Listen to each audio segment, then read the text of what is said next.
7 of the top 10 safest cities in the United States cooperate with ICE. And we've seen historic turnaround in safety in cities that have chosen to cooperate with ICE, that are not just led by Republicans, but also look right here in Washington, D.C.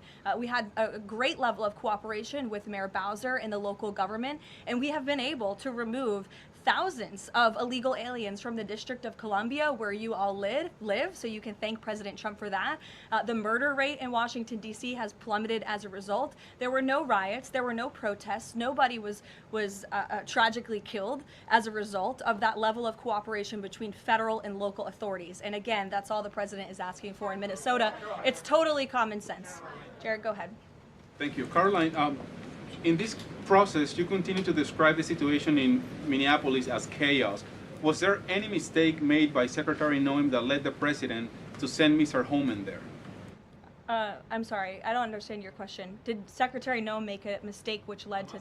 If she made any mistake that could lead the president to send Mr. Homan to Minneapolis? No, as I already mentioned, Mr. Homan has been working alongside Secretary Noem and for the president over the course of the last year. And again, he's uniquely positioned to hop on a flight to Minnesota today to continue this correspondence with state and local authorities, and that's what he's going to be doing.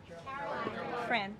Caroline, is it the White House's position that Americans have the right to show up to these ICE operations and film, document, or protest the law enforcement actions? All Americans have a First Amendment constitutional right, of course.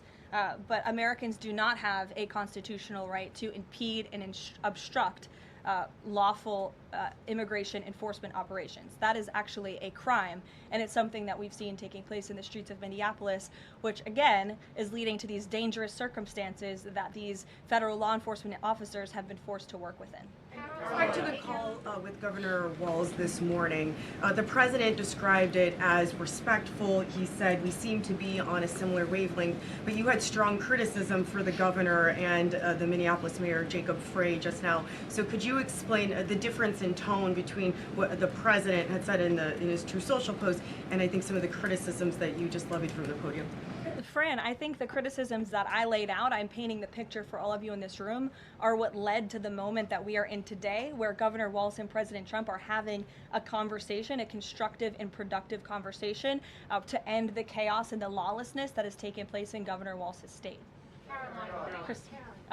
Elena. Thank you. I had a question.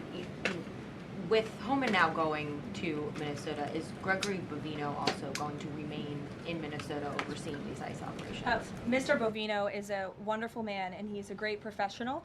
He is going to very much continue to lead Customs and Border Patrol throughout and across the country. Mr. Homan will be the main point of contact on the ground in Minneapolis. And to follow up, given what we've heard from several Trump administration officials, people like Stephen Miller, as people point out, calling him a domestic terrorist, Bovino saying that Freddie was out to massacre law enforcement, why not require ICE agents to wear body cameras to clear up some of the disputes that we are hearing from witnesses and video footage versus what the administration has been saying? Well, that's a policy question that I know the policy folks in the building are having with members on Capitol Hill, and I'll leave it to them and the president to make that decision. And I just have a final question is on, you were talking about the level of cooperation that the president talked about with Governor Walz. Will the administration commit to cooperating with local officials on this investigation into Alex Freddie? The president spoke about this with Governor Walz and said he would have a discussion about it. He did not make a commitment, and so therefore I won't make that commitment here.